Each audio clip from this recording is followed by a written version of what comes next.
Hello, everybody, and welcome to another edition of Clock Talk with Dr. Greg Brannon. Greg, thank you for being here today, and thank you for sharing your life with us. Over my soul up? Yeah, it's okay. As always, 15 minutes chock full of information. For those that didn't watch episode 1 and/or episode 2, we are starting episode 3 now, and we are at the med school in Chicago, and we're getting ready to launch our career. Okay. So I have to ask, have you met Jody yet? Okay, this is my third year of med school, fourth year-ish area. I did an elective in New York, and I was living with my cousins. And my cousin's niece, so my age, my cousins are actually my mom's cousins, my second cousins. I remember the day vividly, it was September 16th, 1985. She goes, let's go out to the city. We're out in Queens. Let's go out to the city. And I had to buy a book, and Barnes & Noble had the best med school library there was, store there was. And I wanted to go, but I had no car. So I was there doing an elective in downstate in Brookdale. And my cousin goes, I'll take you down there, and we'll go with some friends. Great. So go down by the book, and then we pick up some friends. Well, all her friends bailed on her except for one, Jody. And we hit it off. And funny story. What's Jody doing at this time? Jody is a senior in college. Okay. So she's 4 years younger than I am. And she's a school teacher, going to be a school teacher. And we just hit it off that night. And then she thought I was there for 2 years already, and I had nobody. I was there for 2 weeks. So she thinking you were kind of a half loser? Yeah, I just totally out of it. You're totally gone, you know. And then we hit it off. And then I asked her out, and we've been together literally every day since that time. And so I went back to Chicago, and then she graduated. And then we got married within a year and a half later. And then we moved to Los Angeles to my residency. And we thought we'd never leave Los Angeles. We were there forever.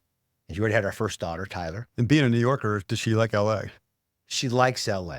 And we're living like in a beautiful area. She bought our first house. She bought my first car. She put me through, she made all the money as a teacher. I had nothing. She bought all that for me.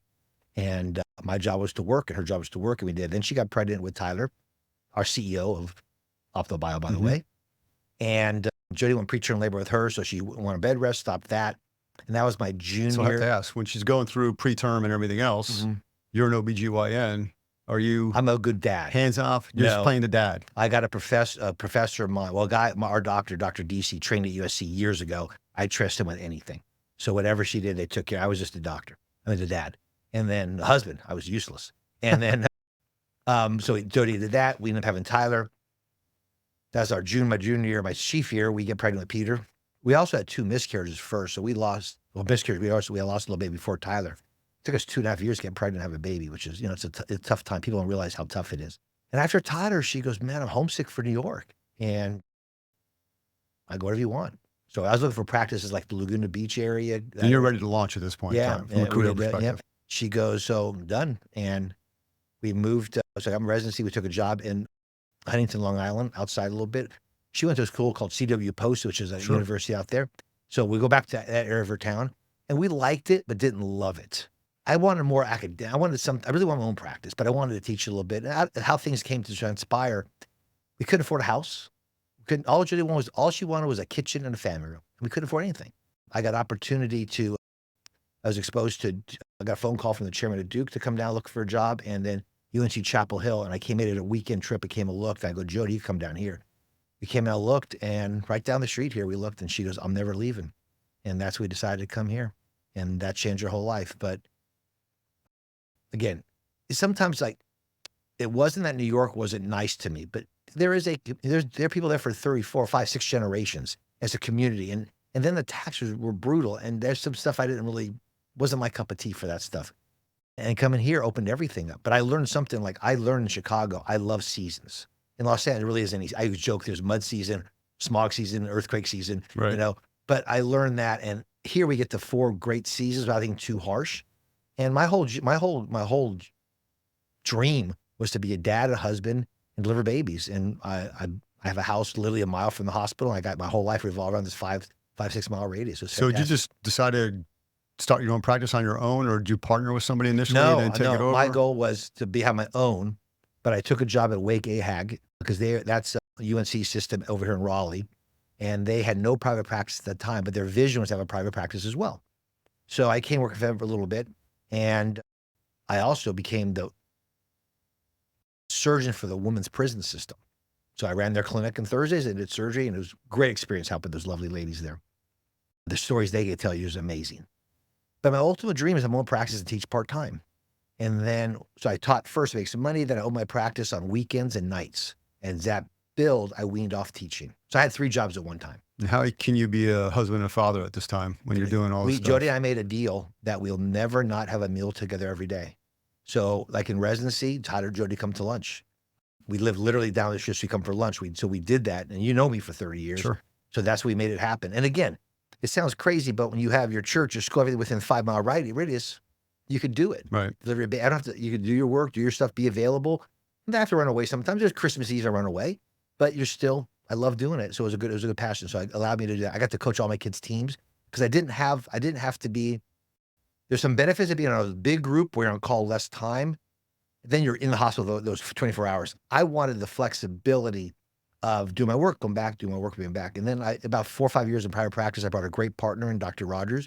We were together for 12 years, and we built a very good reputation. Can that happen today in today's healthcare system? It's interesting. In the ACA, their goal, when that came out, the Obama healthcare plan, is they wanted to eliminate 30-something% of doctors were groups of 2 or less. And the whole goal was to get less than that so the doctor becomes an employee of the larger system. So it's much more difficult. And I think that's sad. That takes away your individual relationship with your patient-doctor relationship. So I think it'd be more difficult. If you could make a boutique practice where you're not tied up to insurances, I think the answer is yes. Right. We did here at Optimal Bio. Sure. Depends on the field. Because back then you could just apply to Blue Cross Blue Shield, United Healthcare, and they would cover you. Mm-hmm. Today they're only covering the big entities, right? So if you're an independent person, it's probably going to be impossible. No matter how good you're ranked, right? Doesn't matter. Yeah. And so that's sort of a problem, Jim. And again, that's my get really nerdy, but in the Constitution, Article 1, Section 8, there's no healthcare in the Constitution. That's a private sector thing. And what built this phenomenal healthcare in America was private sector. The allopathic, the MD, the osteopathic, the chiropractor, the naturalist. That is what we all different views because everything's not surgery or a pill. There may be other ways, and I think we've lost that because the standard of care sometimes, what if the standard of care is wrong? And I think we got to make sure, that's why I think it's important that in our book, I have a whole chapter on medical liberty. I just believe that king and queen is the mirror, and we'll get that later on, episode 10 of this. But it's really important that any relationship we have, I don't care if it's your plumber, your electrician, your doctor, insurance person, it's got to be a relationship that you guys be part of because it's sacred. And I took that wholeheartedly. Yeah. It's interesting too that you're starting your family and you're having 2 miscarriages. Same thing with us. Mm-hmm. And Colleen was in a bigger practice and then she went to an individual and suddenly we're having babies left and right after that. And then we met you. Mm-hmm. And granted, your practice wasn't super big back then, but you spent pretty much the entire time with us in the labor room before Daniel was born. So I'm honored. Jim, I just you had this gift of you connecting with, especially the mom. Yeah. You said what I did today. If I did something today, Jim, what I would do, if I was an OB, a young guy starting out, I would take no insurances, be boutique OB, and make it 10 a month, make a number you can live with, and go, I'm yours. Done.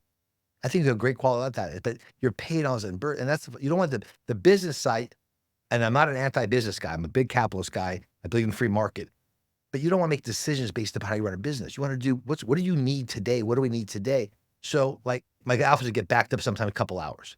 But if I had a woman who came in that had a miscarriage and we have to talk 2 hours, we're talking 2 hours.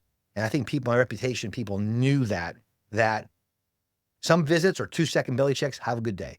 Sometimes you just need me. Yeah. And I think Dr. Rogers did a great job on that. And I think we built a relationship and most doctors want to do that. It's just me being owned by me, I could decide. Mm-hmm. Yeah. I remember Colleen going a couple of times knowing that did a couple books with her and it was going to be a while, but then she also knew you were going to spend time with her as well. I don't want an assembly line. I want it to be how Jody wanted me taken care of. Dr. DC, back to the one who delivered Tyler, he was an older gentleman. He delivered like my aunts, my uncle, all that kind of stuff. And and Dr. Dalkey's the other person I talked about. They just took it. They just did it like the Marcus Welby old days. In fact, the first few years of my practice, Jim, I did house call. Like if you had a little breast test after breastfeeding, I bring Jody as a chaperone. It takes me 2 seconds. I'm done, and I take care of it. You know? Right. All right. So you obviously talked about Tyler being born and Peter being born. You have other kids. So let's walk us through the family. So Tyler's born at Los Angeles, USC Hospital. So she's my Southern California girl. Me and her are the Southern California people. Peter's born in Huntington. So he thinks he's in New York. He's back in New York now. Yeah. He thinks he's in New Yorker. He lived there for 3 months, but he thinks he's a New Yorker. He lives there now. He's an artist, lives in New York, and he's a caddy, great golfer. And he caddies out in the Hamptons, and he has a gallery in Brooklyn. He's living a dream. He loves that. Madison was born here. A great doctor, Dr. Cam. Great group in Raleigh. They're fantastic. Delivered Madison. High risk delivery. She went preterm labor. She was in intensive care like 2 weeks afterwards. Very high risk delivery. And she's a school teacher. She's retired now. She's going for some babies and stuff. Great young lady.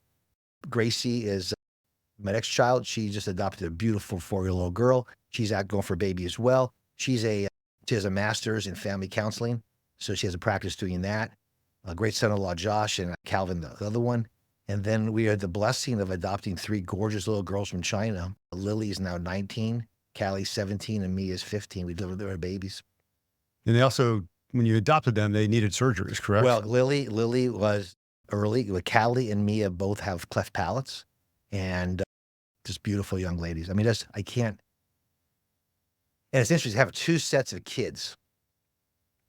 Tyler, Tyler, there's a first kid thing. She's that first kid thing. There's a middle kid. Pete's that middle kid, and Gracie and Maddie and Gracie is the baby. Now I have 3 other. Lily is Tyler. Callie's the middle, and Mia is Gracie. It's just crazy how that order makes a difference. But yeah, this is our plan. Jody homeschooled the whole career. Jody's been an educator all life. So yeah, that's our family, 6 girls and 1 boy. So what made you decide to adopt? Because 4 kids is a lot, especially on Jody, right? We always had a passion. Jody one night woke me up and said, we have a daughter in China. And that was it. And she had a heart for it. And what kind of process was that to do that? We got to bring Jody here. People think, it's work on both sides of the government, both sides. But there are babies there around the world. We have 2 million babies in foster care alone in America. I mean, we could eliminate this. We could eliminate that problem tomorrow if some bureaucracy got out of the way to get these babies protected, right? But it's just China. We know that they want them. They want 1 child. And they don't have 1 child system now, but they did. Their social security is their boy that's born, and they just discard these girls, especially ones with defects.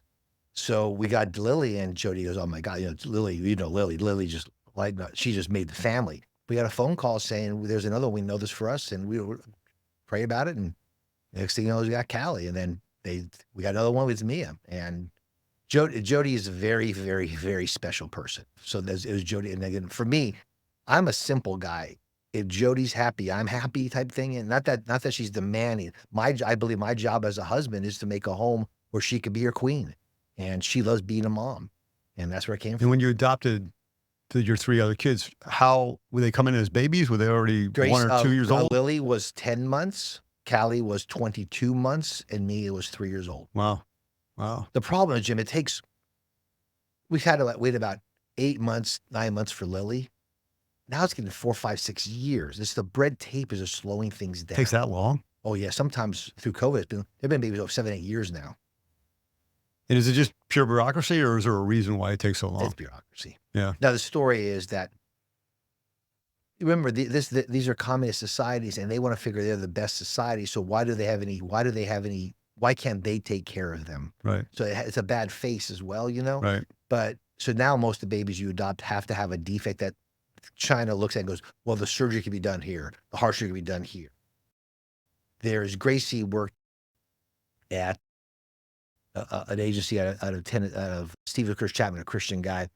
Him, his wife, Emily, the daughter, has a system called Maria's House in China where they have this home there where and Gracie worked for them in Nashville, where for babies who can't come here, they have a hospital there. Okay. Gracie also worked a couple of years in Ethiopia at orphanages. Jody's on the board of an orphanage in Costa Rica. In my life, children are my passion, my wife's passion. Sure. And how do you integrate the new kids with the old kids? They're kids, man. All worked out? It's like, just ask Tyler when she saw Luke. It's over. It's over. You don't need, and I'm not a woman, but this is Jody talking. That's your baby. That's simply your baby. Yeah. In 2,000 years ago, in Roman law, in Roman law, your biological child is not your heir until you adopt them with a ceremony. Then it's unbreakable. And in Jewish law, Paul wrote there's a great book about this law I read about 20 years ago. In Jewish law, I'll finish. That's Well, you can finish. okay. Go ahead. In Jewish law, you could disown your natural kid, but an adopted kid you can't ever. Huh. So that adoption, the word Paul used when we adopt the family, that's a bond, and that's just something that's so special because we're all adopted. Yeah. Fascinating. Another edition of Clock Talk with Dr. Greg Brannon.